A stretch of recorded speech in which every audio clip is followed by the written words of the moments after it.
Hello, everyone. Unexpected random pop up live stream. I came into a little bit of time I was not expecting, especially since my stream with Usama got cut short due to technical issues. So I decided to do something a little different, just come online and yeah, see if anyone else is online right now. If anyone else is available, you guys are welcome to join me. Ah, great stuff. Freedom Alternative, Happy New Year. Yeah. Hey, Freedom Alternative, Happy New Year. Definitely see you in 2025, hopefully in the flesh. But if not, we'll catch you on a stream. Yeah, we'll do that apartheid stream. That will be very interesting. That's going to certainly rock a few boats. What is interesting is that in South Africa now, you see black people openly on Twitter saying they miss apartheid. They wish to go back because things were better, things were safer, amenities were better, roads were better, jobs were better, medical care. So it's starting to become an actual open declaration, which is crazy. So yeah, things are changing. So but great to hear from you. So happy New Year, Gene. Yes, happy New Year. And guys, if you have an opportunity, please check out Freedom Alternative. Check out his YouTube. He has some fantastic conversations, biting wit, but great intelligence, really great insights, fantastic political commentary. And I would love to have him talk about Javier Milei. That would be interesting to hear about that, and also this H-1B visa issue in America, and the stand by Vivek and Elon. That will be very interesting to see how that plays out. So, welcome, Dino Dennis. Guys, I'm gonna pin. I'm gonna take a small risk here. I'm gonna pin the Talk Studio link. So I've got a little bit of time, not much, maybe 40 minutes maximum. But if you'd like to come up, please feel free if you're up to it, and I'll be happy to bring you into the studio and we can do a live chat. We can talk about anything. You can ask questions. Um, yeah, I'm obviously hoping that you all have a very wonderful, very safe, very happy day today, very blessed day. That next year things are better than it was this year. But I hope this year was a good year, despite all the ups and downs. More ups than there were downs, and more positives than negatives, and more things to be hopeful for than things to be regretful of. So, welcome, Dino Dennis. Do you have a good path of study regarding John the Baptist history? Um, that's a very specific question. I hate to answer these things without doing research. Um, I probably have resources, but I cannot name them offhand. I tend to read things from different perspectives and try to find things which seem to resonate more accurately with history and are written in language that is more fact-based, more direct, more active voice than is written in passive voice or written in language that seems sophist, that seems to disguise, to hide more than it reveals. So no, it's not something that I know a subject I know very well. Something I want to do in the next year is also talk about Pontius Pilate, because there's lots of discussion around the Jews killed Jesus and all of that, which is used as a polemic.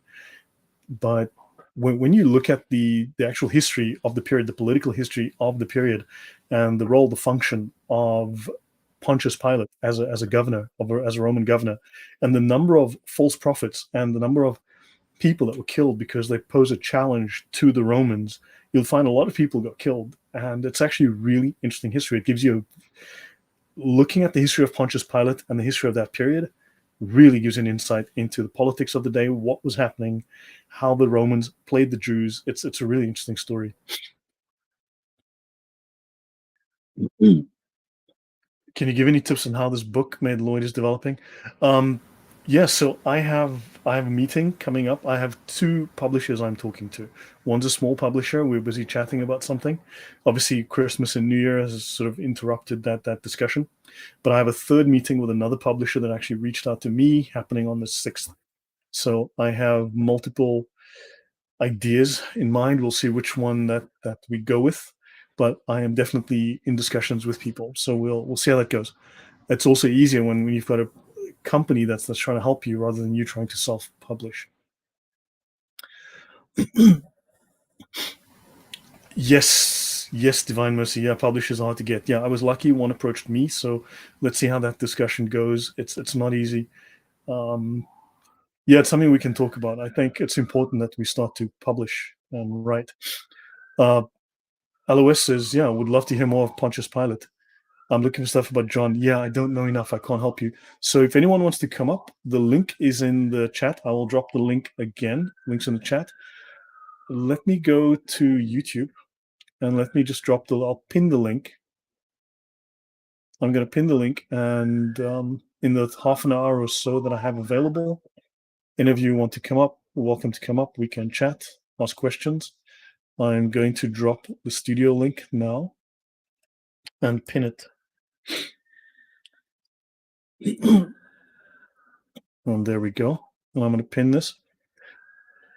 So one of the things I want to do is obviously change the format for next year. I've already started to try and make some small changes to the format.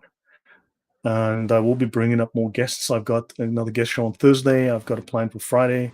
I'll try and bring Osama on the weekend again. We had some serious technical glitches for about 30 minutes, even prior to the broadcast. We had some serious audio issues and video issues on Osama's end. And it seems that the studio application I'm using itself died. So Streamlabs seems that their studio application died, and we got cut off on YouTube and on Rumble. So I deleted that stream. We'll try it again. What's the topic now? Nothing in particular. So anything anyone would like to bring up, anything you would like to discuss, we can just come on and talk for a little bit before I have to go. I've got about half an hour. So anyone who'd like to come up, please come up. The link has been pinned. The studio link has been pinned. And you guys are welcome to click on it. And let's see where we end up in the next roughly 30 minutes. So yeah, what projects am I busy with this year? Let's have a look. Let me bring up my PowerPoint. Let me do that. I'm going to share my... Let me do this. I'm going to go here, folders. So these are... Let me share this on screen. Yeah, it's not going to be very... Unfortunately, you won't be able to zoom in here. You won't see this very well, but these are the presentations. Any presentation that has an underscore like this is one that I'm currently researching. You'll see here if it's got an underscore like that next to the name, I'm busy researching. So on Christianity. So I've actually got a series. Welcome. Anyone else? Please feel free to join in. Feel free to come up. Only got about 30 minutes maximum. So, hey man, God bless you. Yeah, God bless. Happy New Year to everybody. Happy New Year to you. And Happy New Year to everyone too. Yeah, you're right. Hold on. I just posted something. Let me bring that up. While I'm busy sharing, let me bring that up. Yep. So I just posted this. That's me live here. I just posted this on stream. Let me take this down. So this is something that really my former boss wrote this, sent it to us once. Every morning in Africa, a gazelle wakes up. It knows it must run faster than the lion or it will be killed. Every morning, a lion wakes up. It knows it must outrun the slowest gazelle or it will starve to death. It doesn't matter whether you are a lion or a gazelle. When the sun comes up, you'd better be running. So yeah, hopefully some inspiration for the new year. Lion or gazelle, doesn't matter. You run. What time is it where I am? Here it is now 7:49 p.m. So I'm on Central European time. What time zone are you in, James? I'm in the North American. Okay. That's as much as I'm comfortable sharing. Yeah, that's fine. That's fine. Okay. Yeah. So yeah, let me close that. Okay, so some things I'm busy with. I'm actually busy. I've actually got 8 different episodes on heresies that I plan to do, and to go back to Gnosticism because it's such a huge topic. But I've got 8 different episodes on heresies that I actually intend to do this year. I've got to edit. I've got all the notes done. Actually, I just need to edit. And then a history of Christmas. I actually meant to have that done in time, but I didn't. But a history of Christmas would be very interesting. Dino Dennis, same time zone. Do you think we can use Saint Murad's Quran against Muslims? Yes, I believe we can. I mean, just ask questions. Just ask solid questions, logical questions. Ask them for evidence. Use their rules against them. Ask simple things. The Quran is complete. So show me where the Quran teaches you how to do the prayers. Show me where it defines the 5 prayers. Well, these, and you'll find they can have great difficulty. What are the names of Muhammad's wives? Where can we find this in the Quran? And you'll find that they start stumbling and mumbling. Where's the double shahada that includes Muhammad? It's not in the Quran. So why do you do that? Where's it coming from? These are questions that you need to learn to ask. Any thoughts, James? Bro, Islam is so easy to deal with, guys. I don't know. It's so clearly pagan. I don't know. I'm so sorry. I'm just being straight up, Lloyd. It's so clearly pagan. There's 1,000 angles you can go about talking about the illegitimacy of Islam and the Quran and their prophet. You don't agree with that? Yeah. No. The thing is that within scholarship, there's now finally this long-awaited recognition of let's say the Jerusalem thesis, that there's an influence from obviously Christian and Jewish sources, which is now being acknowledged and finally trickling and infiltrating into academia very slowly. But there's been a decade-long, shall we say, rejection of, or shall we say, an ignoring of the pagan elements. Like the very obvious one is the jinn. Right. So there's clearly a pagan aspect too. Now you can find Jewish overlap, certainly, but there's also a syncretism. You can see there's a Jewish/pagan/Christian syncretism. So the old pagan religions merging with being integrated into the new Christian Jewish milieu of that period.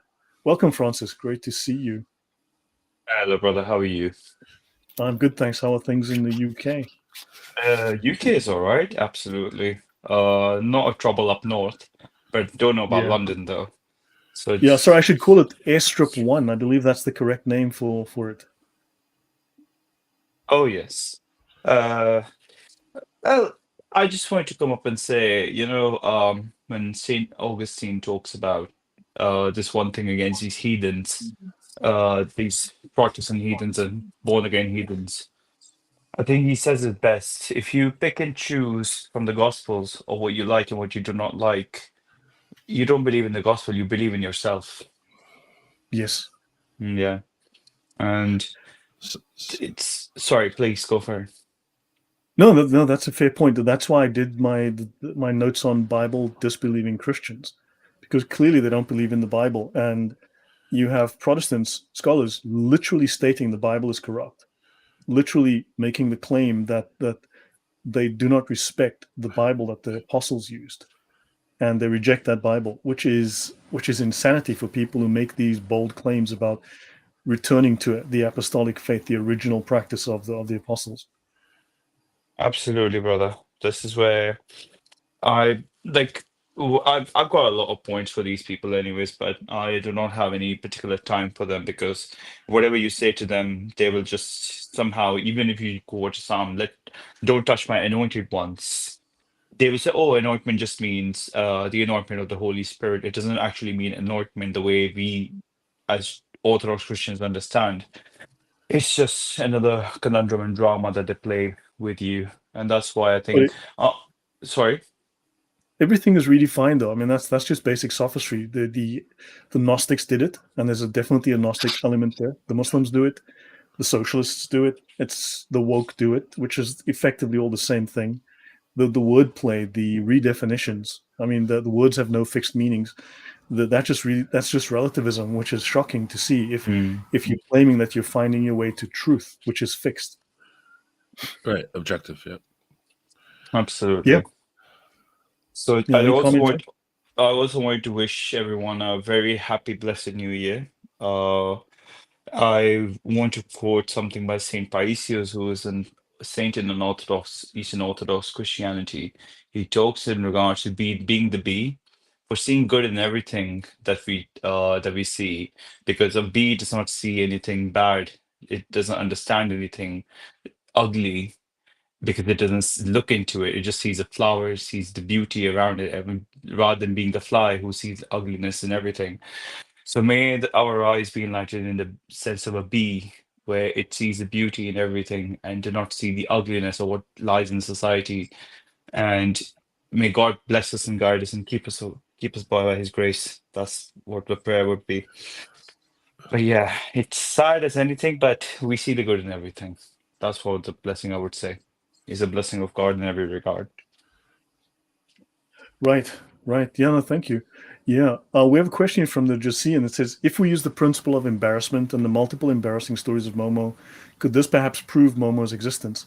Now, I'd say yes, and I have to qualify it, but from a Western perspective, the things I come from the third world, I think with the third world mind, and I also think with the first world mind.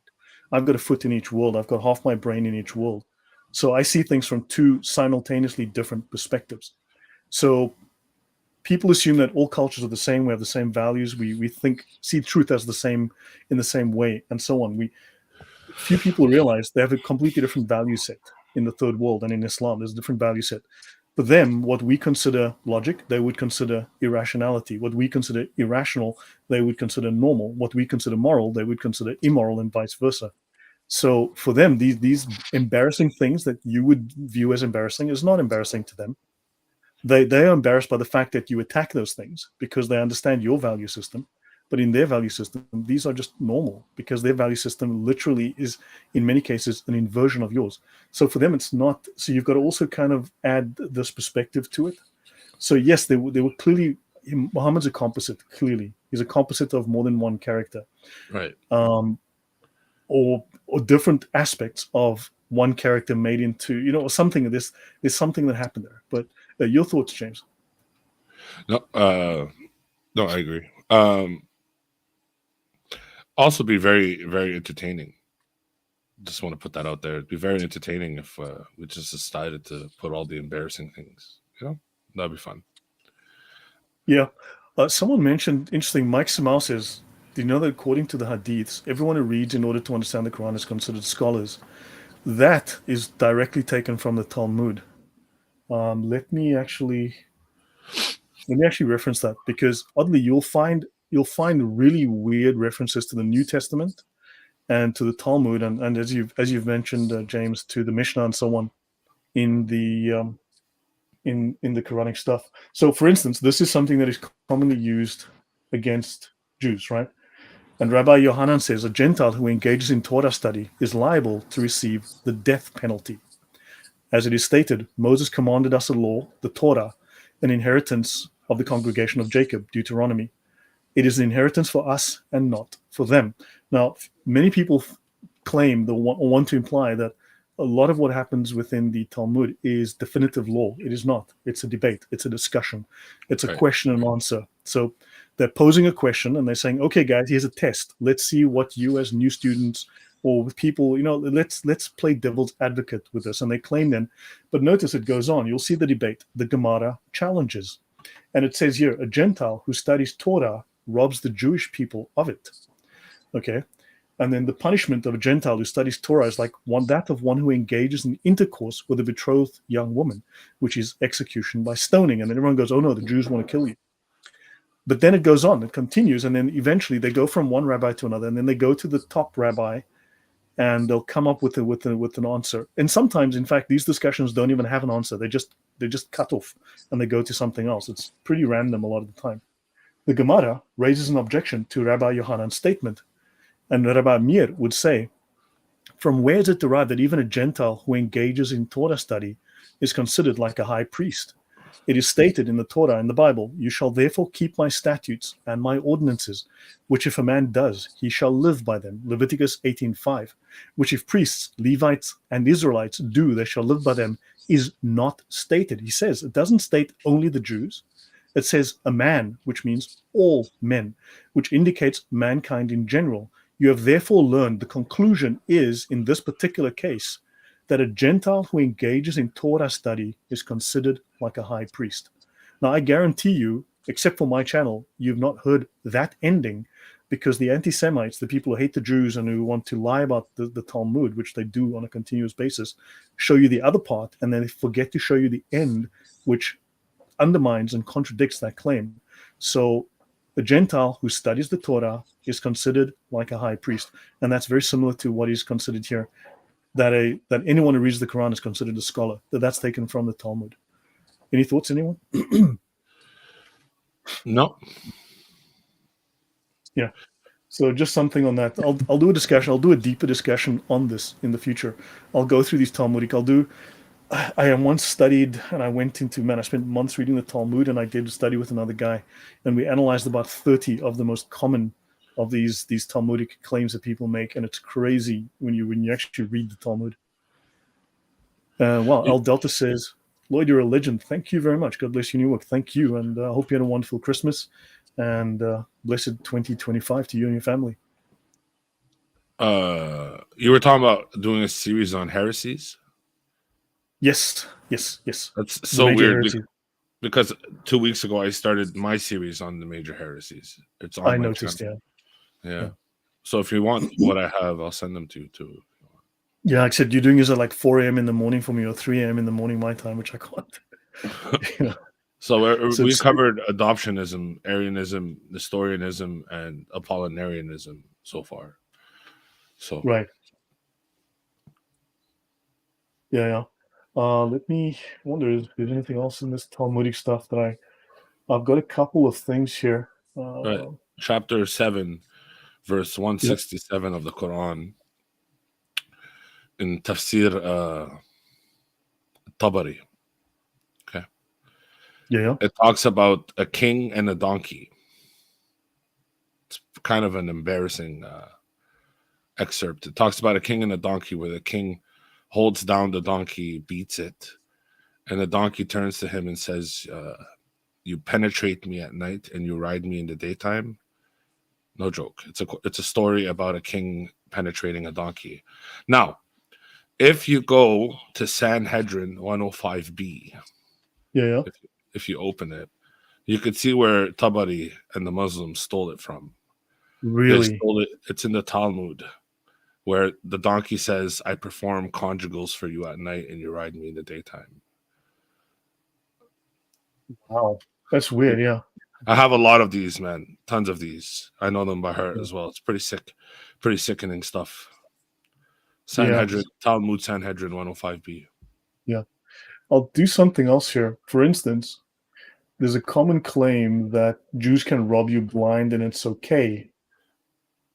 Right? And it says, in the case of one who finds a lost item in a main thoroughfare or a large plaza, or in any place where the multitudes are found, these items belong to him due to the fact that the owner despairs of their recovery. Now on YouTube, you'll usually see, oh yeah, Jews can just steal your stuff. Notice this is very specific. In a very busy market, in a very busy plaza, in a busy street, lots of people, there's almost no chance of you being able to return a note or a coin to someone because you don't know who it belongs to. It's got no identifying mark on it, so you can't give it back. The owner is very unlikely to ever find it, so you may as well keep it, which is pretty common sense. And notice that the Jews can do it, but it says even in a place where there is a majority of Jews, that the item belongs to the one who found it, right? And notice if you go down here, right, the owner despairs. But if you go to the bottom, I'm just going to jump quickly to the bottom. It speaks multiple times of this even applies when you find the things that belong to Jews.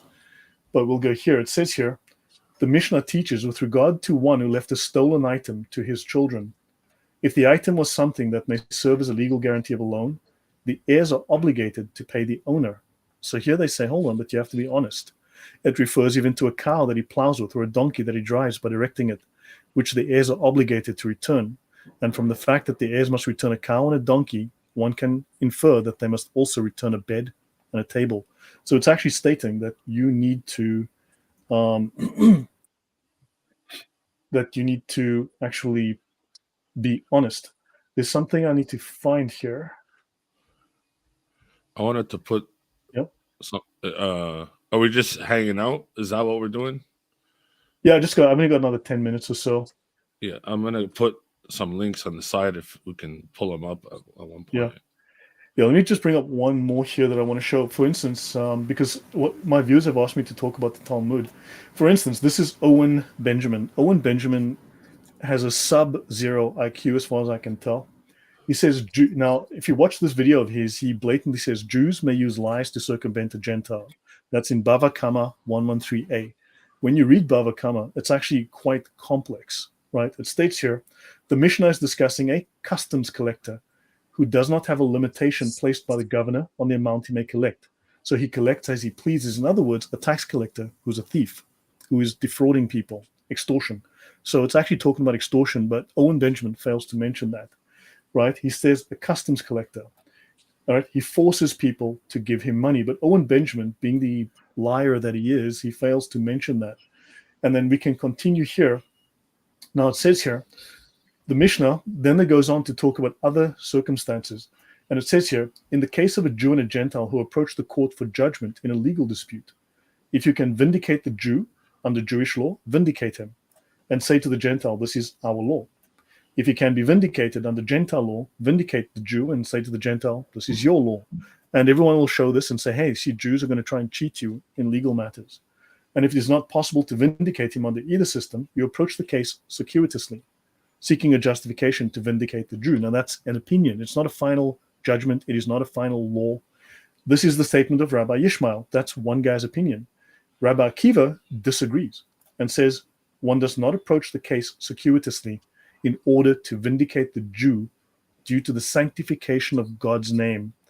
God's name will be desecrated if the Jewish judge employs dishonest means. So it says here, thou shalt not lie. So understand that Mr. Owen Benjamin unfortunately failed to provide the critical context here, because it states, you do not lie, otherwise you desecrate the name of God. And of course, everyone goes, well, because the Torah says, sorry, the Talmud says this, but the Talmud doesn't say it. Okay, yeah. I put in a private chat if you have a second, brother. If you open the first, the Quran KSU, can you possibly show it to us? All right, brother. I'm gonna leave you guys to it. So okay, God bless. Happy New Year. Look after yourself. In a few days. God bless you, Francis. Are you Middle Eastern? Are you Middle Eastern, Francis?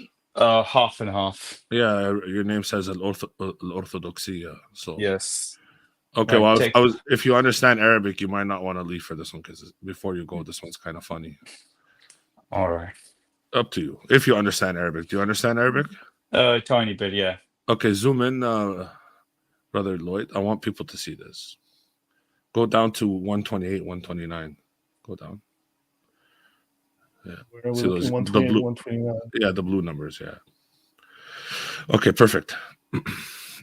So, let me see. Okay, go down 3 lines under 128 with your mouse. Okay, right there. Okay, so I'm going to start there. It says, أخذ ملك بذنب اليتان فأمسكها فجعل يحركها فلا تتحرك فلما أكثر ضربها تكلمت فقالت. Now this is where Francis should laugh. أنت تنكحني بالليل وتركبني بالنهار يا ويلي منك ولو أني أطاقت أخرج أخرجت ولكن هذا الملك يحبسني. Okay, go down a little more, highlight a little more, the next line, or translate it if you want. Watch. Oh, no, you went too far. Oh, so sorry. Yeah, just grab some more and hide. Yeah. Watch this.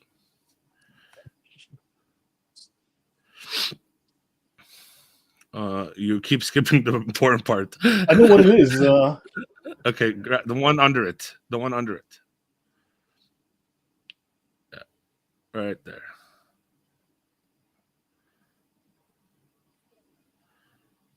There we go. Okay. All right. Oh, what a interesting translation. When he reached the gate of the city. Wow, they keep skipping it. Can you translate the whole page at all? Yes, I can. All right. Here we go. He took her, made her move, so she did not move. And when he struck her, she spoke and she said, "You marry me at night and you ride me by day." The word marry here is not marry. Okay. Oh, wow. Mm-hmm. Okay. Wily from you. I just changed itself back right now. Not sure why. It just changed itself back. Maybe because they know what we're doing. So now go to Sanhedrin, the other link I gave you. لا حول ولا Yeah. قوة إلا بالله. Yeah, no, it's no joke. It's really, really, really bad, Lloyd. It's really bad. When you know the Arabic, it's really, really bad. That is weird stuff. Hold on. The I've got king, someone else who's called Visitor that wants to pop into the chat, but Yeah, sure. it's I'll not give you someone I space, guys. Yeah. know. So That's cool. take care, guys. God bless you. المجد care. للآب والابن والروح القدس Thanks, والآن Francis. You too. والقرآن لا إله إلا آمين. God bless. God bless you, bro. God bless. All right. So if you go down to 3 and 4, yeah, the donkey continued. Moreover, I perform a conjugal act for you, and we engage in bestiality at night. This is precisely where Tabari got the exegesis or the commentary for chapter 7, verse 176. Talmud Sanhedrin 105b. And then they mistranslate or they misrepresent or they modify it, and then that's all very interesting. Yeah, I don't know if you've ever seen that, but that's something you can do a whole show about. Like you can literally do a whole show about where the ahadith and the tafasir and the sunnah steals from the Talmud, and I think you should do that show. Yeah, it would be interesting because I want to talk about the Talmud first, and then I've done like 7 shows with a friend on the Talmud, and it oh wow, it got his channel shut down, and it got people on his lawn, people threatening him, and eventually the FBI had to get involved. It got out of hand. It was crazy. Okay, so I don't know who this person is, this visitor. It says they're not using their name, so it's not someone I know. So we're taking a risk here. I'll bring them up. I've got 5 minutes, then I have to go. Okay, be careful. Just get ready to drop Yeah, them. Right? I am well aware. So, visitor, you're on stream. I don't know who you are. Can you tell us who you are, please, and what is it you'd like to ask or discuss? Well, I'm just a visitor. I just have 3 verses that I think are relevant when confronting Muslims. One of them would be, if you could just write these down, then I'll hop off. You can discuss them, and and I want to see what you say about them. Zechariah 5, 1 through 5. Oh, in the Bible, you verse mean? 5. What's that? Oh, biblical verses. Okay, not Quran verses. Yeah. Yes, because I mean, if you're gonna try to defend yourself, I would recommend for people who don't know Quran, these verses are for them, as well as people who do read the Quran. If you read these verses, I think they might be helpful for you to see.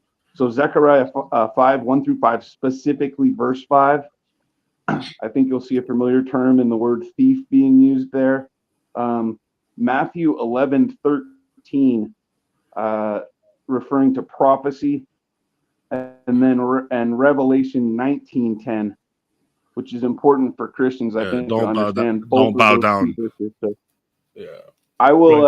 I'll hop off though. I'll let you guys kind of run with those and see what you guys think. Thanks. Yeah. Thanks. Take care. Sometimes it's better if someone stays on to give some context and provide a bit more information. I've got 3 minutes, then I have to go. Yeah. Maybe we should just do your outro, brother. What do you think? It's nice to come on. And then Sasa, I'll just say hello. As I said, it's the first time I'm doing this, and I is this Sasa? Yeah, I believe so. Yeah, brother, it's me, brother. What's up? What's up, Sasa? Long time no see, man. Well, nothing special. I'm chilling at my home now, so I saw Lloyd live, and I saw Jewish sources of the Get out of Islam. here. Get out of here. It's my field, actually. Yeah, I studied it. I know, Sasa. It's James, bro.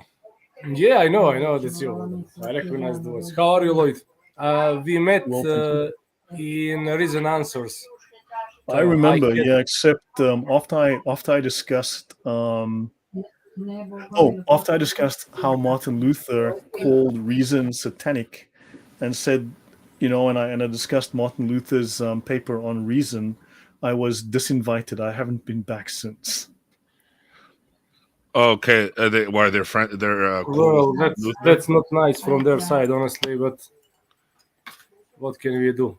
I mean, I disagree with many people about many stuff, but I don't usually cut them off because of that. James actually knows that. Yeah. See, Sasa is a heretic. No, I'm just kidding. I love you, bro. Yeah, I missed the number exactly. I'm drinking wine into the church. Yeah. No, but no, you knew full well, Lloyd, the moment you started doing certain topics, you were gonna develop some enemies. Yeah, but this is purely fact-based. I mean, sure, I have opinions about them, but they derived from basic facts. And the fact that Martin Luther said these things, the fact that I'm speaking about them, obviously that upset people because that pops a little bubble about Martin Luther's infallibility, right? Yeah, infallible Martin Luther, Pope Luther. Yeah. Yep. Okay. Prophet Luther, actually, prophet. And it's crazy. I will do a section, I'll do half an hour on how Martin Luther said he was a prophet from his own mouth. He was written about as a prophet. And then, of course, I get told by people who apparently watched the video, Martin Luther never said he was a prophet. You're like, the man, I just showed you where he said it in his own words. But fine. Yeah, I've got a couple more minutes, guys, then I got to go. Just a couple. I did a cool show. I did a cool show on the Shroud of Turin, Lloyd. You should probably check it out if you'd like. That's worth discussing. That's definitely. I mean, the new evidence is definitely proving it now. This new evidence. Bernard's right. Yeah. Ideologically driven people don't care about facts. Yeah, I'm very factual. I mean, sure, I have strong opinions, but I believe they're based on evidence, on facts, on history, and on logic, not just on my feelings or I was indoctrinated into a given set of beliefs. I mean, I've come out of one set of beliefs into another based on reason. So, well, it's happened. Honestly, it's happened. If I will reject every Protestant who think that my church is on road path, I will probably cut half of my friends because half of my friends are Protestants. I have no problem with disagreements, but some people unfortunately do. Well, the majority of people who come on my channel are Protestants. Yeah, exactly. Actually, that's true. I mean, I have Orthodox, I have Catholics, I have Protestants on my channel. I talk to everyone, and yeah. Yeah, that's actually should be done like this, honestly. Yeah, so I've got a couple of minutes, guys. 3 minutes, and we gotta call it. Yeah, I know that you're short by time, so let me show you just something. So, do you see the screen? He's been working on this for 2 years. I can officially tell you this. Right. Well, oh no, I'm saying he's done 100 of these different versions. Sasha's a genius when it comes to this stuff. So basically, yeah. So let's cut it short. You see here, this is famous Surah 17:1. It's called Isra, but originally was called Ben Israel. Yes, Bani Israel, exactly. Changed in 1948, apparently. I discovered one of my subs told me. You have different traditions, but originally in the earliest narrations was called Ben Israel. So can we zoom in? Can we zoom in or? Well, just make it full screen, bro. Hit slideshow. Just control zoom, control plus into it, whatever. Yeah. Also, his layout is wider than Paul. Yeah. Yeah. Go to the top right. It says slideshow. I see. Yeah, just hit slideshow. So that's up 2 minutes. 2 minutes counting down, then I gotta go. Oh, this is strange. Slideshow. Yeah. Just hit slideshow in the top right, brother. Okay. Okay, that's good. That's good. That's good. Yeah, that's good. Yeah. So this is famous story. So, but pay attention. This name Muhammad is not in the original Arabic. It's actually servant. Really? Yeah. So basically, glory be to one who took his servant by night. By night, it's also very important from the sacred mosque to the furthest mosque. But this is actually forbidden place of worship. If you took the word, could be also forbidden place of worship. Yeah. Whose surroundings we have blessed, and we show him some signs. Now you know the famous story that was about Muhammad, right? Mm-hmm. Well, it's not. Honestly, and the verses before that are about Moses, so it seems to be actually about Moses. Yes, and actually I found a lot of sources about the Moses, like Jewish legends, Talmudic stories. This is actually a story about the Moses on Mount Sinai, because you have even pre-Christian Jewish legends. Can you properly date that, Sasha? Because yes. I found trouble dating legends of the Jews, because it's not the problem. It's not the problem because I have different sources to date it. So this specific story, is pre-Christian dating. So you can you can pretty surely date it at least 2 centuries before Christ, because Wow. the Ezekiel tragedian, first This Jewish is- writer drama. Yeah. So this is about Moses. Yeah. Originally, and originally, Quran spoke about Moses. It's actually, if you read all the basically surah, you will see it's talking about the Moses, the Jews, the destruction of the Canaanite city, alluding, I think, even to Joshua Navin besieging the Canaanite cities. And such. So it looks like all of us are converging on the same point. We're finding where these quotes are coming from in the Bible, in the Mishnah, in the Torah, and so on and so on. I think if you took Sasha's work and my work and your work and you put it together, you would find 80% of Islam in the view of narrative is plagiarized. 80%. Yeah, no, And I agree. wouldn't put that number any lower than 80%. What do you think, Sasha? Well, 70, 80. Let's say 70, 80, because you have also some Christian stuff. You have also some Gnostic, but most. Oh, I said plagiarized, right, brother? Plagiarized. Yeah. So basically, Borrowed, edited, whatever they want to use. Yeah. Also, so guys, I got to call it here. I know this is great. Let's do this discussion. I'm not doing anything tomorrow. If you guys are free, we can do this tomorrow if I have time. What time? But sure. Roughly the same time-ish tomorrow. I want to debate Sasha on your channel tomorrow. Debate? Yes. About what, brother? Debate on if Muhammad is. I'm just kidding, bro. I love Sasha. Okay, yeah. So guys, I got to go. Well, also for the visitor that came on earlier, if you would like to, let's do this again. You're welcome to look out for it. Come on and talk about those 3 verses and tell us why you feel it is relevant. Because it would be too much time for me to read it and then try to figure out the context that I may have missed. So we'll do that again. So guys, yeah, I just want to. So I have to call it. Unfortunately, I have to go. Family issues call. So guys, happy New Year. Really, to everyone, I hope you had a wonderful Christmas, and I'm wishing you all guys a wonderful 2025, and we can do this again. I'll do more of these as we go forward for next year, and I want to get the channel to at least 20,000. I'd love it at 200, but the YouTube gods haven't favored me with that yet. So let's get it to 20,000. So yeah, guys, shall we call it here, and we'll do this again. God bless. In the name of the Father, Son, and the Holy Spirit. Amen to that, brother. God bless you all. Take care, guys. So have a wonderful time celebrating New Year's. Take care, everyone. Take care. Have a nice Merry Christmas with a little let's say, late from my side, but we didn't spoke. That's fine. It's still acceptable. As long as it's not Happy Holidays, then we have to hunt you down and right. Tell you what. We're gonna tie one camel to one leg and one camel to the other leg. Like the poor lady from exactly. We'll discuss that. So yeah, I'll try and do more. So I'm bringing new sort of approach to the channel as well, new formats. But guys, thanks all very much. Have a wonderful night, guys. Take care. God bless, guys. God bless. See you later.